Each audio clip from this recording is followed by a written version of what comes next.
കാസർഗോഡ് പുത്തിക ഗ്രാമപഞ്ചായത്തിൽ LDFിനെതിരെ വീണ്ടും കുപ്രസിദ്ധമായ കോലീബി സഖ്യം നിലവിൽ വന്നതായി ആരോപണം. LDF ഭരണം അവസാനിപ്പിക്കാനായി 2005-ൽ കോൺഗ്രസും ലീഗും BJPയും ചേർന്ന് ഒറ്റ ചിഹ്നത്തിൽ മത്സരിച്ചു നേടിയ പരീക്ഷണ വിജയത്തിന്റെ പിൻബലത്തിലാണ് ഇത്തവണ പരോക്ഷമായുള്ള സഖ്യം രൂപം കൊണ്ടത്. ഇവിടെ 2 വാർഡുകളിൽ UDFനും BJPക്കും പൊതു സ്ഥാനാർത്ഥിയാണുള്ളത്.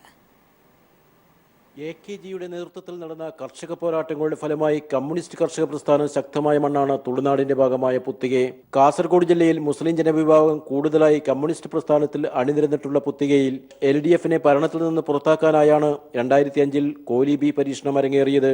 ഈ പരീക്ഷണം UDFനും BJPക്കും ഒരുപോലെ നേട്ടമുണ്ടാക്കി. പ്രസിഡന്റ് സ്ഥാനം കോൺഗ്രസിനും BJPക്ക് വൈസ് പ്രസിഡന്റ് സ്ഥാനവും ലഭിച്ചു. 2010-ൽ പരീക്ഷണം ആവർത്തിച്ചെങ്കിലും BJPയുടെ പ്രസിഡന്റ് സ്ഥാനാർത്ഥി തോറ്റതിനാൽ ഭരണത്തിൽ കൂട്ടുകെട്ട് നടപ്പായില്ല. നറുക്കെടുപ്പിലൂടെ CPMന് പ്രസിഡന്റ് സ്ഥാനം ലഭിച്ചു. ഇത്തവണയും ഇതേ പരീക്ഷണം ആവർത്തിക്കുകയാണ് UDFും BJPയും ചെയ്യുന്നതെന്ന് CPIM കുമ്പള ഏരിയ കമ്മിറ്റി അംഗം P. ഇബ്രാഹിം ആരോപിച്ചു.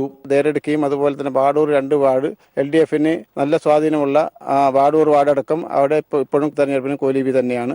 എന്നാൽ 2005-ലെ പരീക്ഷണം LDF ഭരണക്കുത്തക അവസാനിപ്പിക്കാൻ വേണ്ടിയായിരുന്നുവെന്നും ഇപ്പോൾ അത്തരമൊരു കൂട്ടുകെട്ട് ഇല്ലെന്നുമാണ് മുസ്ലിം ലീഗ് ജില്ലാ ജോയിന്റ് സെക്രട്ടറി അബ്ദുള്ള മുഗുവിന്റെ നിലപാട്.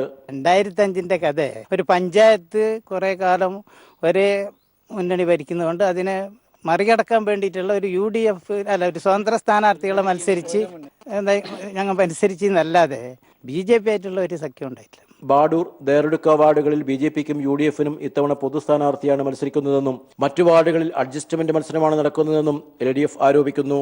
കോലീബി സഖ്യത്തെ വീണ്ടും അധികാരത്തിലെത്തിക്കണമോ അതോ LDF ഭരണം തുടരാൻ അനുവദിക്കണമോ?